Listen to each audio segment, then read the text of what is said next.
Business Brain episode. Oh, no. I got to get the, I got to put the There you go. I can't have it say between the episodes. Yeah. That would be terrible. Business Brain episode 591 for Casual Friday, October 18th, National Necktie Day 2024.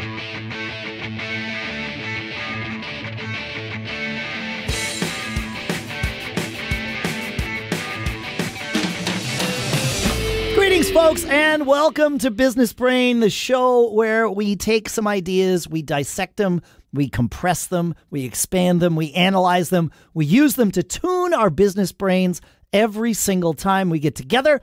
Our sponsor for this episode is Shopify.com/businessbrain.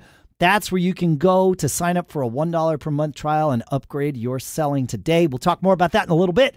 For now, here in Durham, New Hampshire, I'm Dave Hamilton. And out here in sunny Northern California, I'm Shannon Jean. If you're watching the live stream, you saw me raise my arms in victory because we hit over 500 viewers of the live stream, which is awesome. It makes me very happy. And now I'll set the bar a little higher for next time. That's right. It's never a goal. I'm never satisfied. It's like a blessing and a curse, right? It's like, oh, we hit 500 today. What can we hit next week? We got to hit 6. It's great. I love it. Hey, I thought it was kind of interesting before we get into our regular topic is to talk about, Spirit Halloween. I do. You guys have those out there, right? They're Oh, nationwide. absolutely. Of course. My kids, we always used to go there. But now they're, I don't know why it took them so long, but they're actually going to stay open and switch the sign out front. And I guess the stuff they're selling inside, of course, then to be Spirit Christmas. And they'll be open during the Christmas holidays. And, I love this pop-up concept because we did last week about risk and talking about that. But it's a great to kind of couch your risk a little bit by trying a short time span, your short window store, retail space, pop-up, try to sell things and see how the public responds to you. I love that idea. And I imagine when Spirit Christmas started, now I know they're owned by, I can't think of the name anymore, but they're much bigger and huge now. But I imagine at one time they started with just one store to see what would happen. I mean, when Spirit Halloween started. Spirit Halloween. Yeah. Thank you very much for correcting me there. Welcome. And I think they're owned by Spencer's now. But, are they? Okay. Yeah, I think so. And, they rented out a vacant place, so they didn't probably sign some long lease, and they just thought, well, let's bring in a bunch of Halloween stuff, see how it sells, and if it doesn't sell, we can try it again next year. And so I love it, and they've become a staple in every. They do jokes on Saturday Night Live about the Spirit Halloween store, and I thought it's interesting that they're expanding into Christmas, and I wonder, hopefully they'll do okay. Yeah, they you're right, they are owned by Spencer Gifts.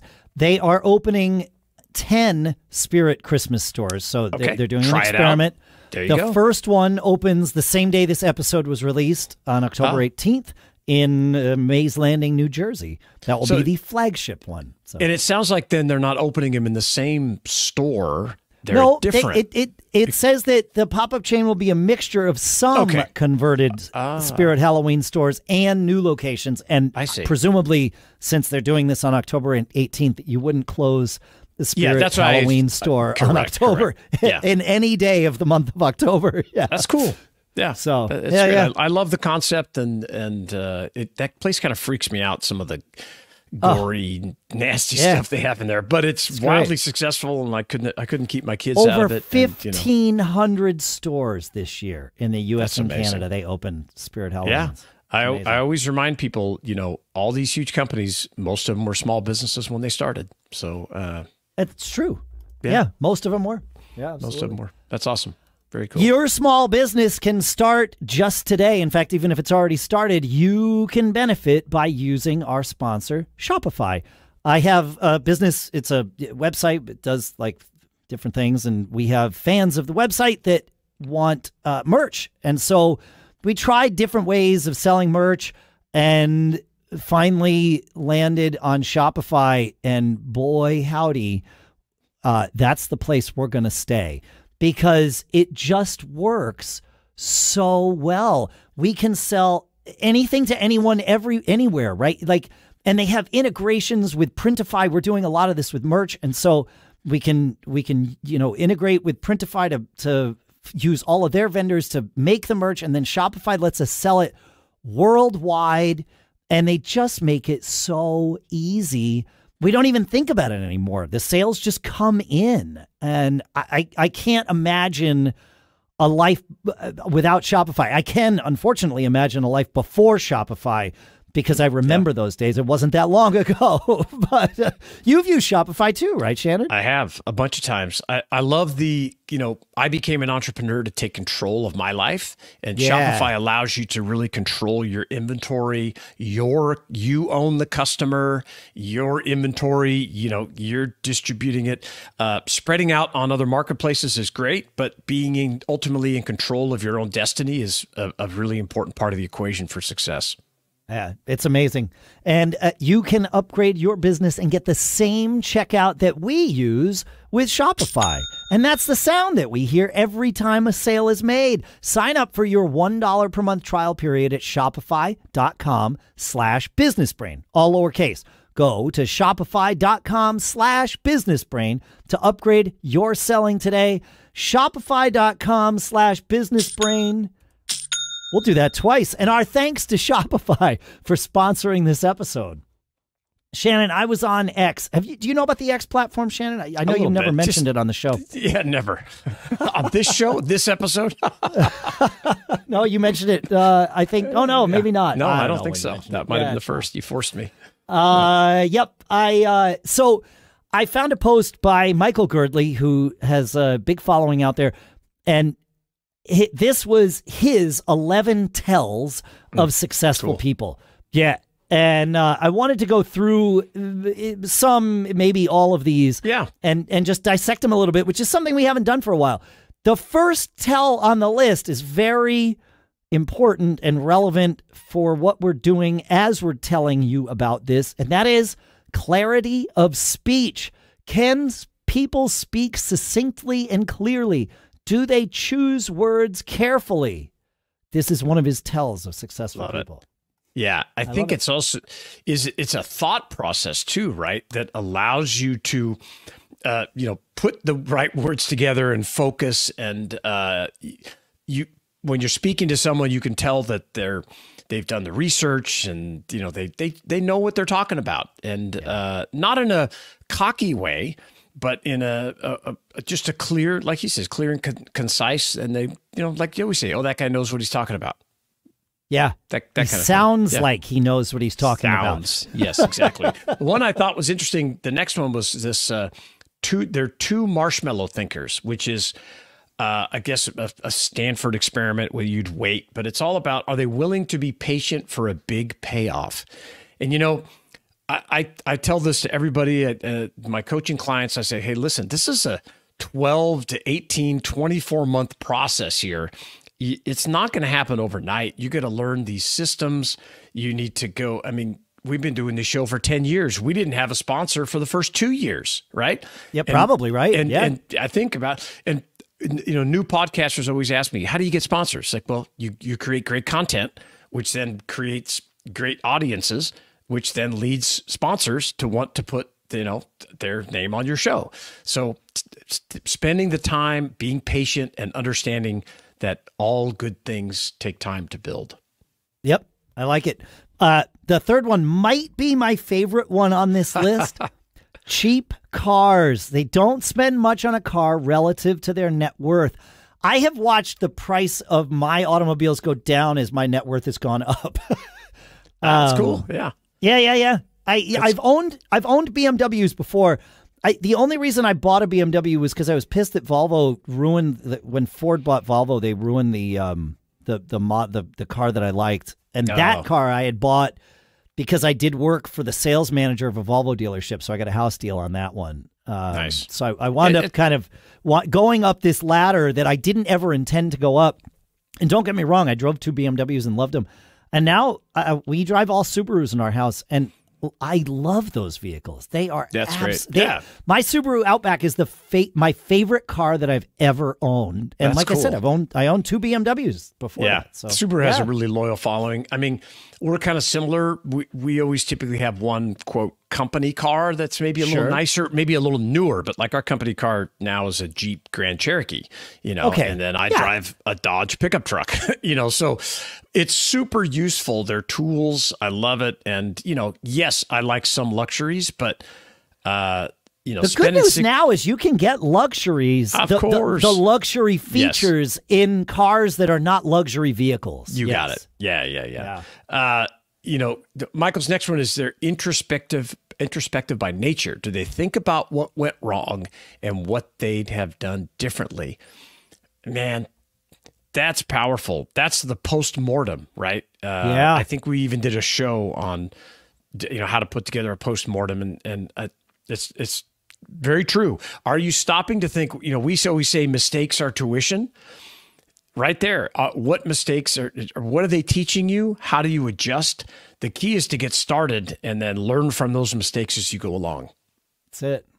Yeah. And then the next one might be, if I had to predict a favorite for you prior to having this discussion, it would be this next one, which is bias to action. Do these people naturally want to start solving problems as soon as possible? Not thinking about solutions. That's not what he said. Start solving, action verbs. Yep. I love it. Yeah. Man. Yep. Do it. Start it. Figure it out. Figure it out. But you got to start. Yep. I can look back so many times in my career and just my life in general, and I can say the hardest part of most things that I've done has been starting. It is tough. For me, it is. I know, and I suffer from procrastination and all those things. And analysis paralysis is my best friend, except it's not. But it seems it hangs around like it's my best friend. Mine is the hardest part for me is maintenance. I'm terrible at maintenance. I'm good at starting, but I always have to get people to help me when you get to a certain point and maintain it maintenance, because I get bored and then I'm not good. I am. The next thing that Girdley says, super responsive. Do they respond quickly to emails, texts, and phone calls? I love it. I'm on it. It spurs other people to be responsive and action. Let's make a decision right now, and let's get back to this and figure it out. Like, we had a little glitch in our ad before, and we just boom, let's just fix it right now, and then we'll get it going. And now it's on. We're on to the next play. We're always thinking of the next play. We moved on. Yeah, I find I am more efficient when I am super responsive. If I see your text or your email, or if I see the phone ringing, if I have then taken a minute to think about this thing that I would previously have said, I don't have time to deal with that right now. Well, now my head's in it. Yeah. So I might as well take advantage of that and respond to you, and now it's done. I don't have to come back to it. I can go back to the thing that I wanted to get back to. And taking up less mind share. And it's not in your head thinking, I got to get back to that person. You got to offload this stuff and move on. Yeah. The next one is make hard things look easy and make easy things look simple. He says you see them do stuff and you're like, wow, I thought that'd be harder.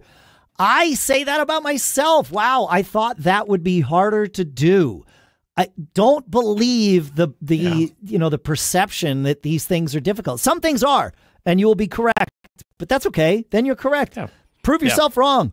As you improve your skill set by solving smaller problems, what you'll find is you're stacking up that problem solving skills where you just apply them in succession. You don't even realize it, and you start solving bigger problems, and you just knock them down. It comes with time. Intellectual honesty. Can they quickly see things from other people's perspective and understand their motivations? That can be tough. I think that can be tough. And I'd like to think that I have this. I think as I've gotten older, I also think it comes with empathy, being empathetic to other perspectives and how things look. But I will freely admit it took me some time to get to that point. certainly. It wasn't when I was a young guy. I don't think this is a binary thing. I say that because I want to give myself permission to fail at this sometimes, because I know that I do, and I know that I will in the future. But I think the important part is that you work to be intellectually honest, not that you always are able to be intellectually honest. Yeah. Right? You work to it, you understand, and maintain that self-awareness so that you know when you have, and more importantly, when you have not been able to attain that intellectual honesty. And it's like, okay, I'll do better next time. I'm aware of where I went wrong here. I think that's the. I like it. I like it. Yeah. It's got a few more here. What's next, Dave? Game selection. Do they want to focus efforts where they have an advantage over competitors?